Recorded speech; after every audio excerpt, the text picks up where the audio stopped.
please turn our Bibles to Daniel chapter 9, the Old Testament uh, prophecy of Daniel. And we'll be looking at chapter 9, verses 1 to 19.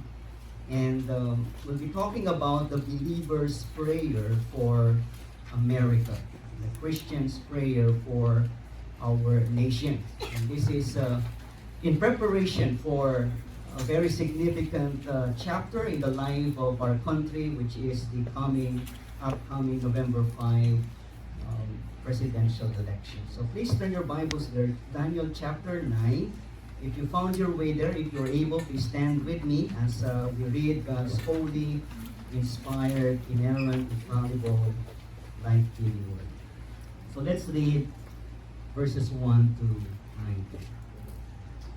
In the first year of Darius, the son of Ahasuerus, by Decent, a Mede, who was made king over the realm of the Chaldeans, and in the first year of his reign, I, Daniel, perceived in the books the number of years that according to the word of the Lord to Jeremiah the prophet must pass before the end of the desolations of Jerusalem, namely 70 years. Then I turned my face to the Lord God, seeking him by prayer and pleas for mercy, with fasting and sackcloth and ashes.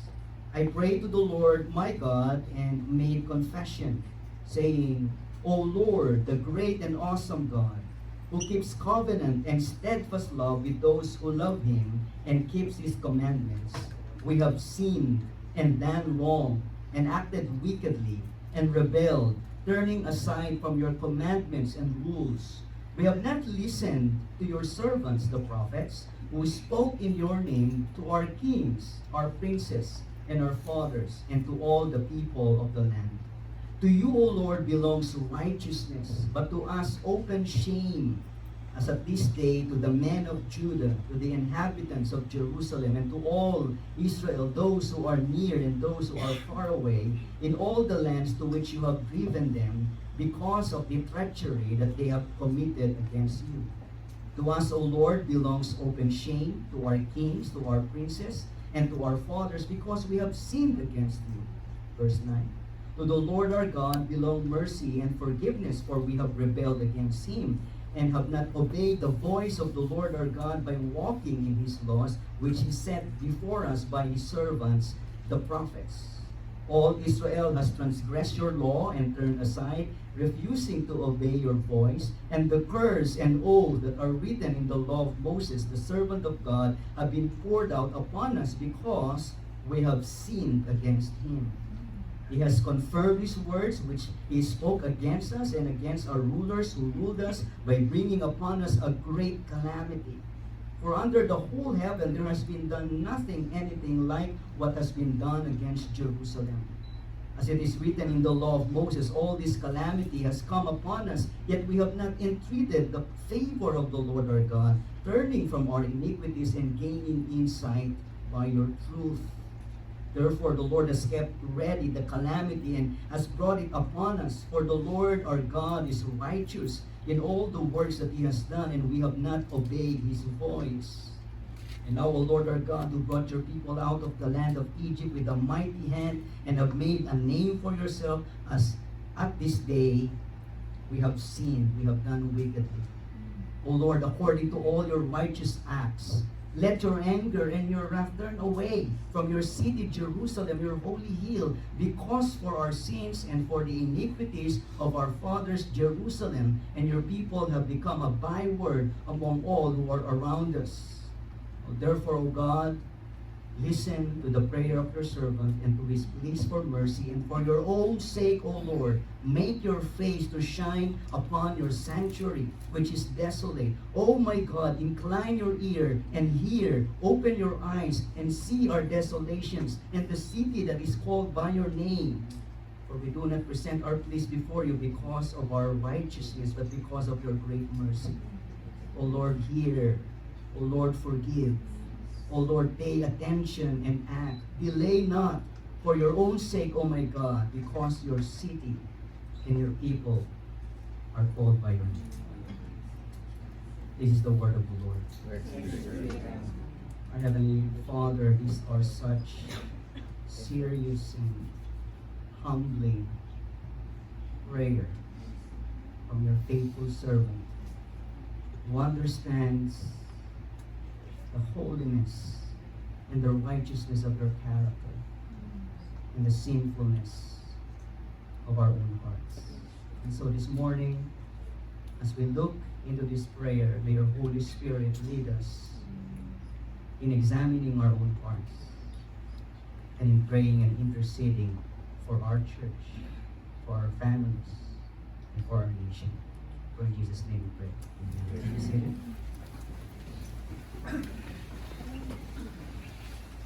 The election of a president is such a historical and powerful moment in every democratic country such as the United States of America.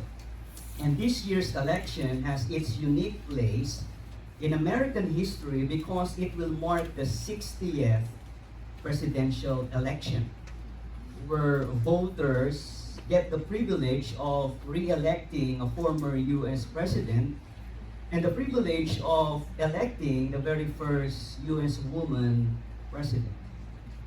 And in this particular chapter in the life of our nation, there are so many crucial issues at stake. For one, the state of the economy is always a pressing concern for every American citizen, every American resident, because given the high inflation rate continues to plague every American family. And the presidential candidates will definitely present different visions and platforms and strategies and policies for economic growth and taxation and their various social programs for the country. Now, other focal issues surrounding this election are the immigration problem, the refugee crisis, the criminal justice system, the foreign policies toward war-torn countries such as Ukraine and Israel. But as believers in Christ, our primary concern should not just be about the economy or the taxes or the borders or the policies on health insurance or foreign relations. All these issues are undeniably significant. But from the Christian perspective, the issues that should be of utmost importance, and I should add, that should alarm us, are those issues that relate to Christian morality as defined by the Word of God. The sanctity of human life, the sacredness of marriage, the truth about gender identity and sexuality, the right to religious freedom. You see, the murder of unborn children through rampant abortion, the desecration of marriage and family here in our country, the proliferation of lies about one's gender and one's sexuality, and the suppression of religious liberty, these are what should weigh heavily on our minds and our hearts as we prepare to cast our ballot on November 5. And with all these issues at stake, we Christians should be vigilant and fervent in praying for this nation. Because yes, as Christians, we must faithfully fulfill our civic duty to vote in a way that glorifies God and honors His Word. But at the same time, we also bear the responsibility to earnestly pray and fervently intercede for this country where God has placed us, for this nation where God has blessed us and continues to bless us, for this country where God has called us to serve Him and His church. It was 21 years ago when I first came here in the United States, January 20, 2003, and it's all because of the Lord using Pastor Leo and the leaders of the church and the congregation of International Church of Praise to bring me over here to this wonderful land so that I could serve the Lord and fulfill my calling in the ministry, and by the goodness of the Lord, my wife was able to join me here in 2012. I remember I got my citizenship in 2014. That was 10 years ago, and that was not just a really casual decision for me to do, because I came from the Philippines and I have somewhat an allegiance to my motherland. But then when I understood that the Lord has brought me here, I said to the Lord, well, I might as well serve you and serve the people where you have called me to be a pastor. And so when I took the oath as a U.S. citizen, I think that was the time when I really felt that concern, and I would say that love for this country. And I could say that on behalf of all of us here. Most of us here are immigrants. Some of you are born here. Some of you are really Americans by blood. And I know that you can identify with me when I say we really need to pray for our nation, America. Amen? Because if you look at the moral landscape of this nation, there is no doubt that our country is in a moral and spiritual decline. And like the old Israel in the days of the prophet Daniel, America is now a spiritually desolate and devastated nation under the judgment of God, because the sins of this nation and her continuous rebellion against God and His Word had certainly provoked the righteous anger of God and had definitely ruined the moral foundation of this nation. We had a very glorious beginning. You know the history of this country.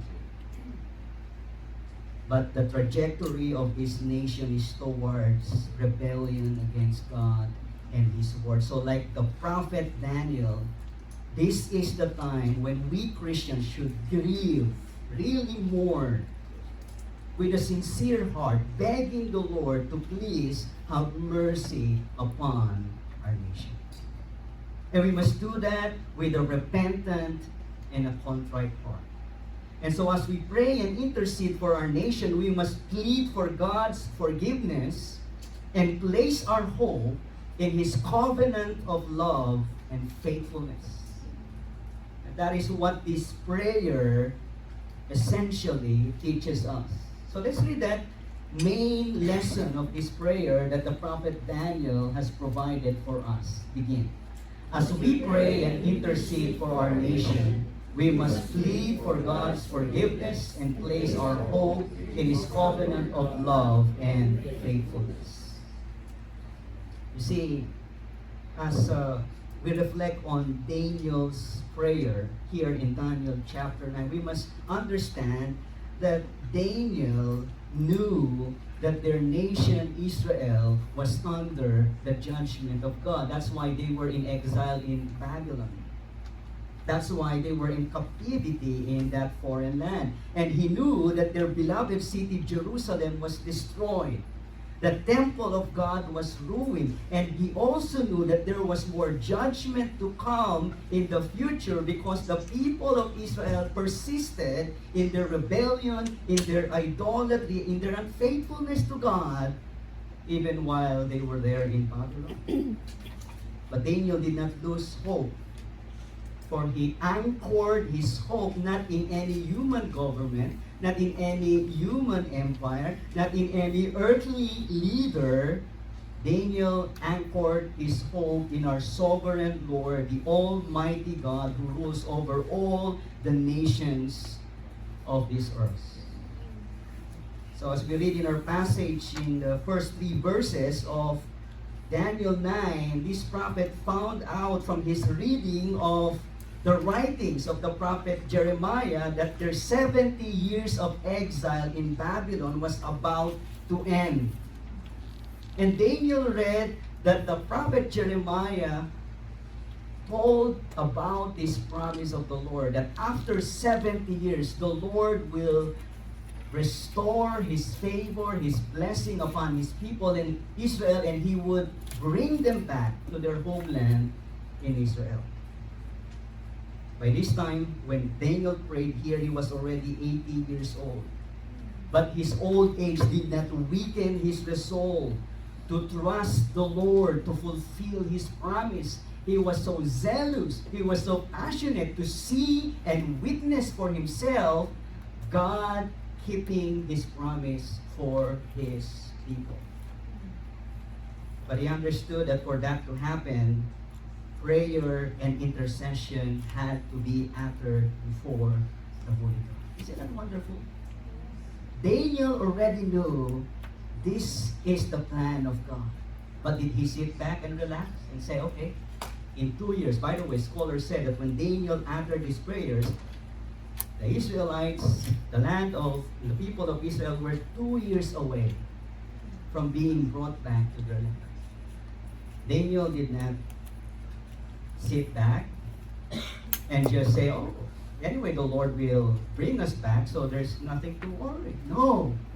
He engaged himself in an earnest, wholehearted, humble, and fervent prayer before the Lord on behalf of his own nation.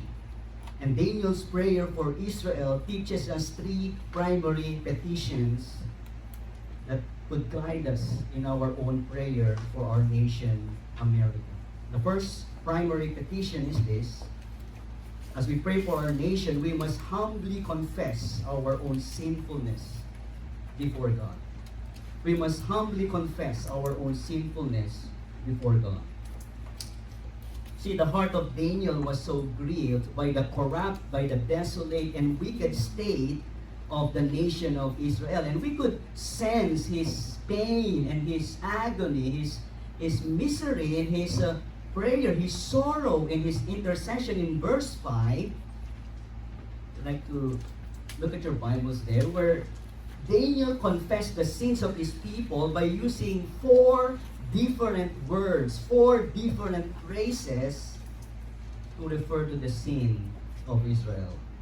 He said, we have sinned. And that means we have missed the mark. We have missed the standard of God's righteousness. And then he said, we have done wrong, which means we have committed iniquity and perversion before God. And then he said, we have acted wickedly, which means we have committed premeditated evil. And then he said, we have rebelled, which means we have defied the authority of God. We have turned aside. We have departed, deviated from God's commandments and rules. And then in verse 6, Daniel admits their guilt and says, "O God, we have not listened to your servants, the prophets." I mean, God never lacked in warning and admonishing his people that if they don't turn back to him, they will experience his judgment. And Daniel acknowledged their guilt and said, we have disregarded your messengers. We have not listened to your servants, the prophets. In verses 7 and 8, Daniel exclaims, to us. And when he said to us, he's referring to all Israelites, including their rulers, their kings, their princes, their priests, their fathers, all the inhabitants of Israel. He said, to us, to all of us, belong open shame because we have sinned against you. Look at verses 9 and 10. Daniel prayed, we have rebelled against him. We have not obeyed the voice of the Lord our God by walking in his laws. You see, Daniel is very conscious of the sins of his fellow Israelites before the holy presence of God. And so, with humility, he comes before the throne of God's grace, confessing the sins of his fellow men. And you notice that word confession in this passage. Confession means to agree with God concerning his opinion about a matter. It means to acknowledge your own sinfulness, your own guilt before our righteous God. When we confess our sins, it means that we are agreeing with how God views our sinfulness. Confession is admitting before the Lord that we rightly deserve the judgment and the punishment of our holy God because of our persistent wicked offenses against Him. And so there's a tremendous amount of sorrow, penitence, godly sorrow for sin in Daniel's confession. There's so much brokenness and mourning over sin. But have you also noticed there's so much humility in his confession? Because he included himself. He identified himself with the sins of his fellow Jews. He confessed his own sinfulness before God. And you might ask, for what sins? I mean, Daniel here is already 80 years old, and all his life he was living a godly, a faithful, an exemplary life before the Lord. How could he get so much upset about his sin? I mean, this is the man who was thrown in the lion's den by King Darius because nobody could stop him from praying and worshiping and calling upon the name of his God.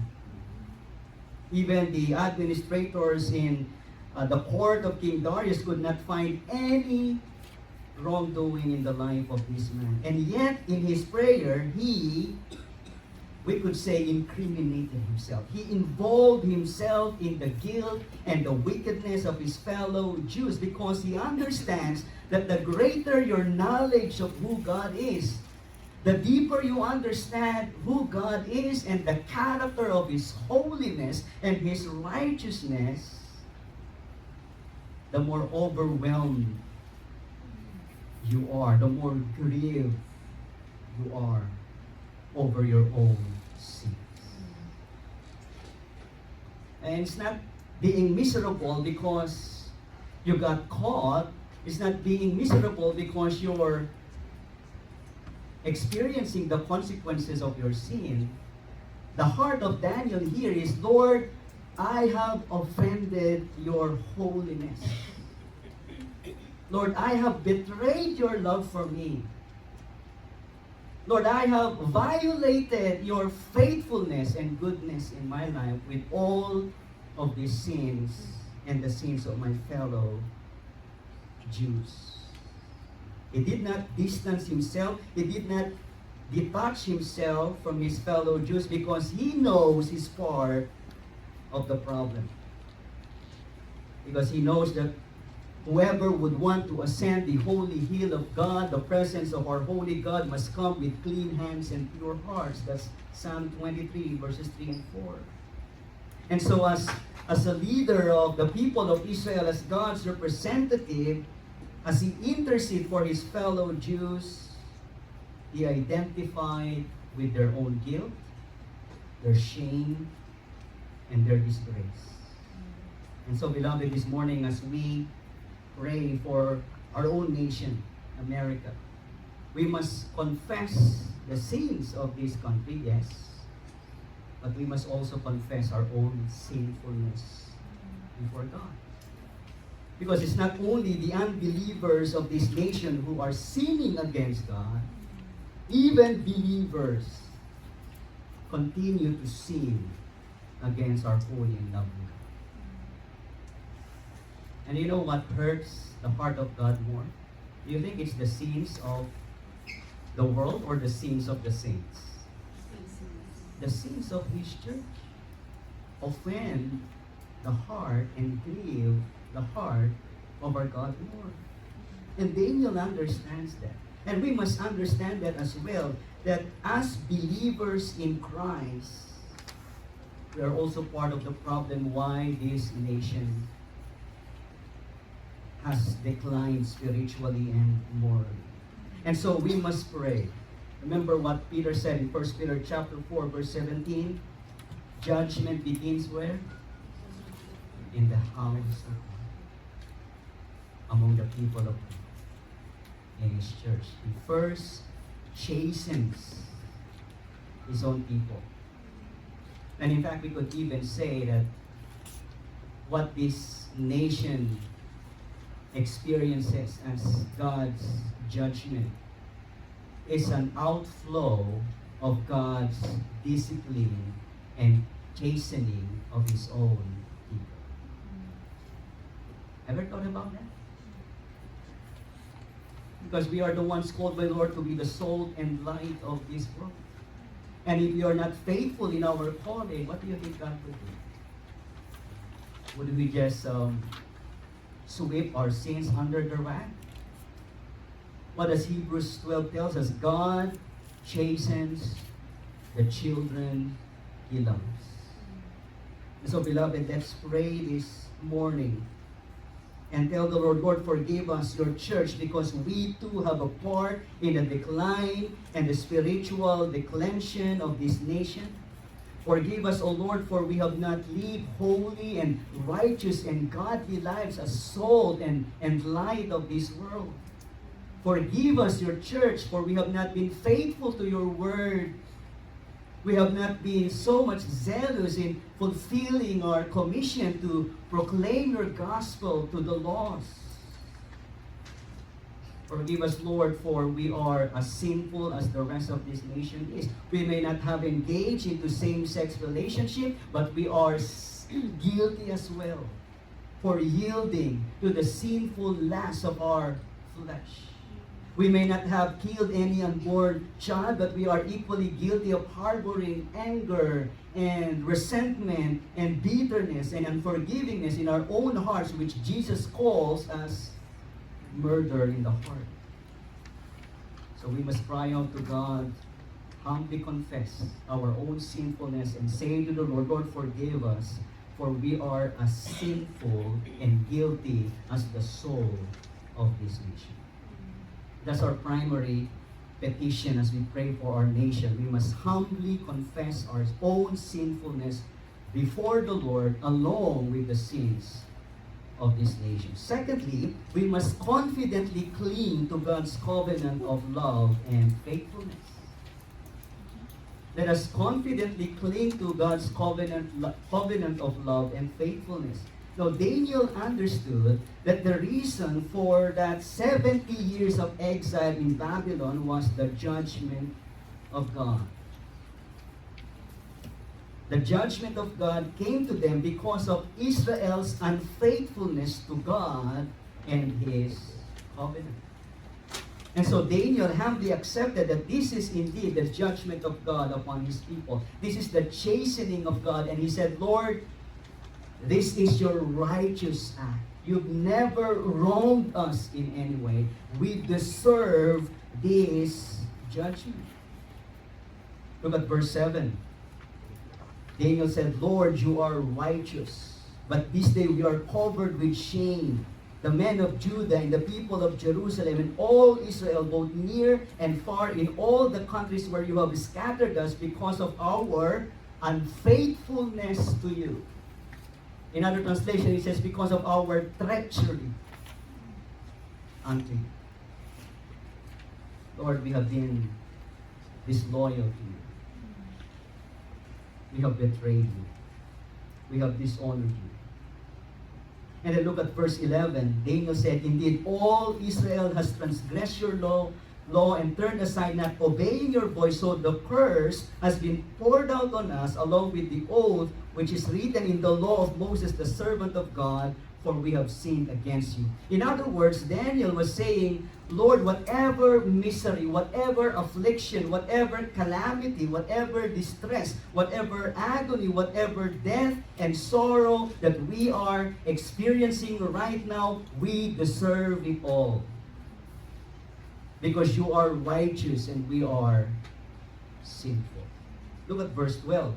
The Lord confirmed His words which He had spoken against us, against our rulers who ruled us, to bring us great calamity. God is telling them, He's telling us, if you disobey me, I'll bring you these calamities and disasters. Look at verses 13 and 14. Daniel said, as it is written in the law of Moses, all this calamity has come upon us, yet we have not entreated the favor of the Lord our God, turning from our iniquities and gaining insight by your truth. Therefore the Lord has kept ready the calamity and has brought it upon us, for the Lord our God is righteous in all of His works that He has done, and we have not obeyed His voice.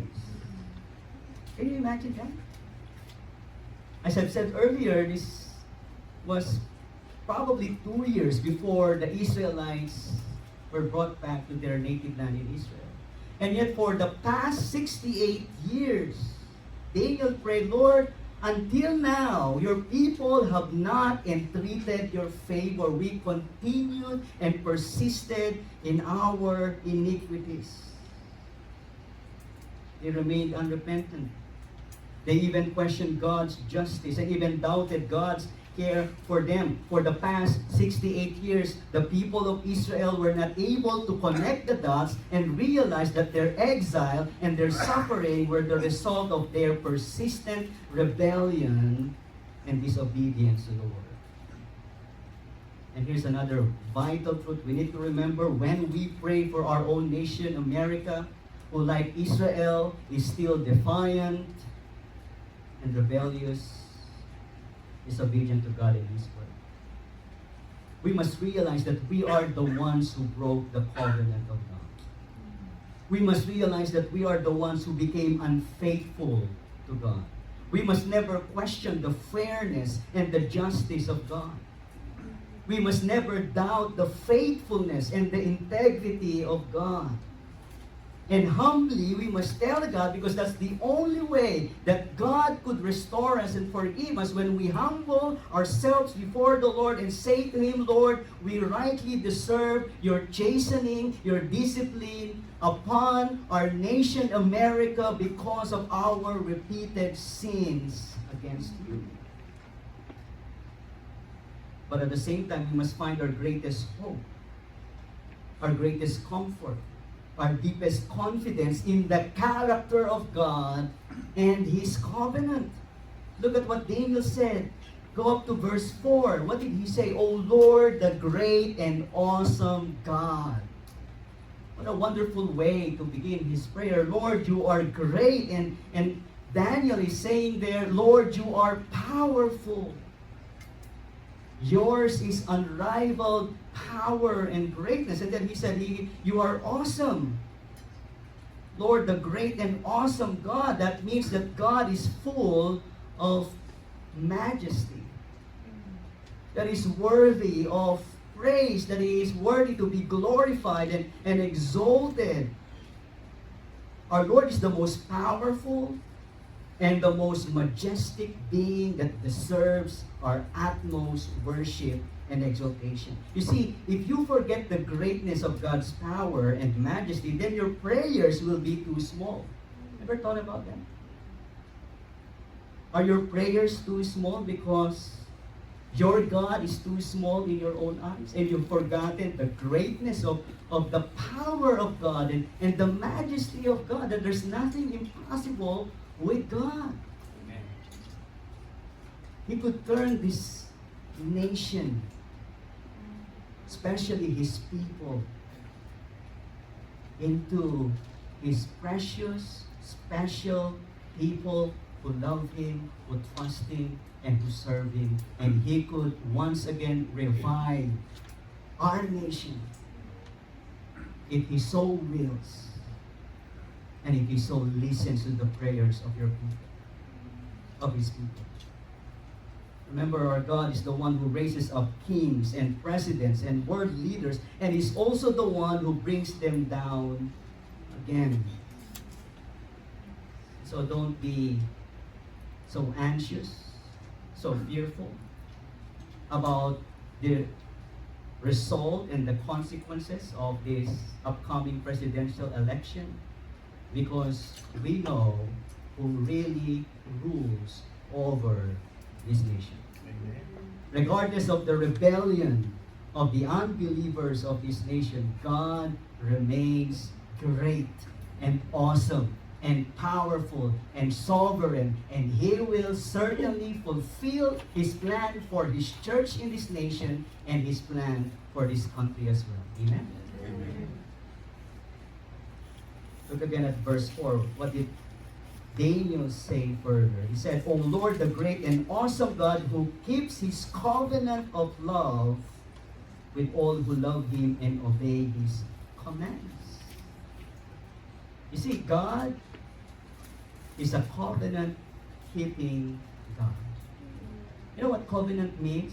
For couples, married couples, you understand what covenant means, because covenant is a binding relationship between two parties with promises and obligations.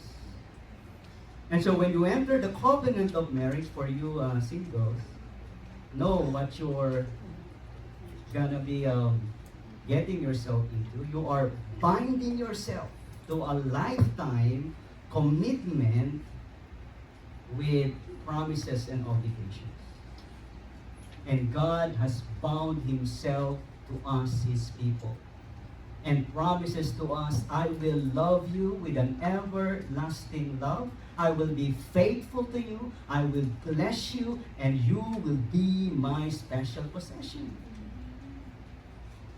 And that is our greatest hope, beloved. Because though we are unfaithful to our promises, to our obligations to God, God remains faithful to all of His promises and to all of His responsibilities to us. There was never a single moment that God ever breaks His word and His promise to us, His people. And so when we pray for our nation with so much brokenness in our hearts, we don't pray in despair. We don't wallow in hopelessness, because we know that we are praying to a God who is a covenant-keeping, faithful God, who has covenanted Himself, who has bound Himself to love us forever. And in this covenant of love, He promises to forgive those who repent. Look at verse 9. The Lord our God is merciful and forgiving, even though we have rebelled against Him. You know, in verse 9, it literally says, to the Lord our God belong mercies and forgivenesses. Mercy and forgiveness are in the plural, and that's wonderful good news, isn't it? Because we need more than one mercy, more than one forgiveness of God. Because countless times we have offended Him, and yet countless times God has poured out His mercies upon mercies, His forgiveness upon His forgiveness, for He is a God who abounds in steadfast love, forgiveness, and mercy to those who love Him, to those who fear Him, to those who turn away from their sin, to those who trust in Him. And so, as we pray for our nation this morning, we pray as people with hope. And we cling confidently to God's covenant of love and faithfulness. That is where our hope lies. Thirdly and finally, we must be zealously concerned for the honor of God's name. So praying for this nation as God's people, as believers in Christ, is humbly confessing our own sinfulness. It is confidently clinging to God's covenant of love and faithfulness.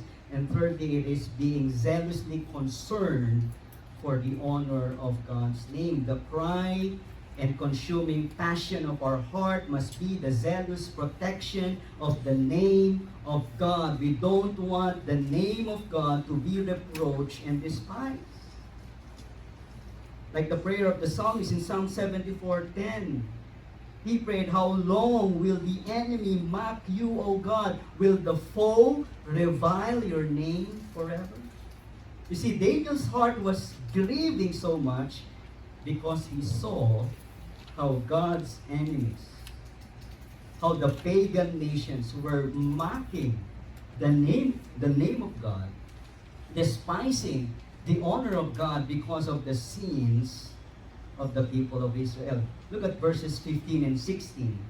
Now, O Lord, Daniel prayed, now, O Lord our God, who brought your people out of Egypt with a mighty hand, and who made yourself a name that endures to this day, we have sinned, we have done wrong, O Lord, in keeping with all your righteous acts. Turn away your anger and your wrath from Jerusalem, your city, your holy hill. Our sins and iniquities of our fathers have made Jerusalem and your people an object of scorn to all those around us. So all these unbelieving people are mocking us, O God. They are scorning us. And they are scorning your name. Because, Lord, we bear your name. That's what Daniel is essentially praying. Daniel was zealously concerned for the honor of the name of God. He's praying, Lord, please turn away from your wrath. Turn away your anger. Look at verses 17 to 19. Now, our God, hear the prayers and petitions of your servant. For your sake, Lord, look with favor on your desolate sanctuary. Give ear, our God, and hear. Open your eyes. See, consider the desolation of the city that bears your name. We do not make request of you because we are righteous, but because of your great mercy. Lord, listen. Lord, forgive. Lord, hear and act for your sake, my God. Do not delay because of your city and your people who bear your name. And so the point of Daniel's prayer is this: Lord, we're not asking for our sake, we're asking for your sake. The glory of your name is at stake. The honor of your reputation is on the line. See, the glory of God's name must be the consummate goal of our prayer. Isn't that what our Lord Jesus teaches in the Lord's Prayer in Matthew chapter 6? Our Father who art in heaven. What's the next phrase? Hallowed be your name. May your name be regarded as holy. May your name be revered as holy. May your name be exalted as holy. And Daniel said, Lord, you are the God of Israel. We bear your name. Your people's city was destroyed. Your temple was destroyed. Your sanctuary was ruined. And your people are being scorned. And because we bear your name is being scorned. And therefore, hear our prayer, Lord. Fulfill your promise to restore us to yourself and bring us back to your promised land so that they would no longer mock and despise the honor of your name.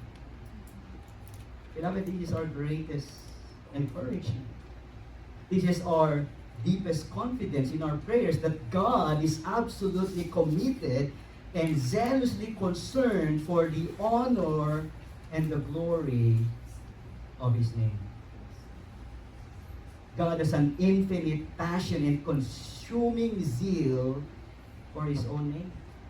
He will not let His name be scorned and reproached indefinitely. And praise God that the people of God, we believers in Christ, are called, we are saved, we are known by the name of God. That's why I love what Sister Esther texted in her prayer request. Remember what she said? Pray for the upcoming election, and then she said the healing of this nation does not lie in the hands of any politician. It lies in the prayers of God's people. Amen. And then she quoted 2 Chronicles 7 verse 14, a very familiar and well-loved verse for God's people. If my people, God said, who are called by my name, will humble themselves and pray and seek my face and turn from their wicked ways, then I will hear from heaven, says the Lord. I will forgive their sin and will heal their land. See, if there's any hope for America, that hope can only be found in the name of the Lord. Isaiah 50 verse 10 says, who among you fears the Lord and obeys the word of His servant? Let him who walks in the dark, who has no light, trust in the name of the Lord and rely on His God. Matthew 12:21 says, in His name, that is the name of the Messiah, the name of the Lord Jesus Christ, in His name the nations will put their hope. You see, the hope of this nation, America, and the hope of all nations of the world is found only in the name of the Lord Jesus Christ. No president, no government official, no earthly leader can heal the human heart. None of them can save the human soul. None of them can bring about perfect peace and justice. None of them can put an end to evil and wickedness. None of them could establish a perfectly righteous eternal kingdom except for the Lord Jesus Christ. Only the Lord Jesus and in His name alone can we find true hope and lasting joy. Those who call on the name of the Lord will be what? Romans chapter 10 verse 13. But here's the amazing truth, beloved, as we prepare to pray. Wonder of all wonders, the Lord Jesus has given His name to who? To us, His church. That's why we're called Christians. We bear the name of the Lord Jesus Christ. And God has intended and purposed to display the glory of His name, to bring the hope of His saving grace through His church. He's chosen to magnify His name not through the White House, not through the U.S. Oval Office, but through the church of the Lord Jesus Christ. Remember what Paul said in Ephesians 3:21? To Christ and His church. To Him be glory in the church and in Jesus Christ throughout all generations forever and ever. And so the glory of God resides in Christ and in the church of Christ, which bears His name. And we are the ones chosen, appointed by God to convey and bring this saving hope to the people of this nation and to the people of the world. And do you know that the only institution that Jesus Christ has promised to bless and to build is the church? I will build my church, Jesus says, and the gates of Hades will not prevail against my church. And in Revelation chapter 7, who will bring glory? Who will sing the song of praise for the King of Kings and the Lord of Lords? It's the redeemed church of the Lord. From all nations and tribes and tongue and language, the redeemed church of the Lord, you and me, will forever praise our Lord and Savior, our living hope, and say to Him, salvation belongs to you, O God, and to the Lamb of the Lord. And so the hope of this nation, beloved, lies in the hands of our sovereign God. It's found only in the name of the Lord Jesus Christ. And praise be to God, we bear that name. We are the hope bearers of this world as we faithfully proclaim the living hope, who is none other than the Lord Jesus Christ. Let's bow our heads in prayer. Our Heavenly Father, we come before you this morning. And Lord, spend this time to thank you for this nation, for your goodness and favor upon the people of this land.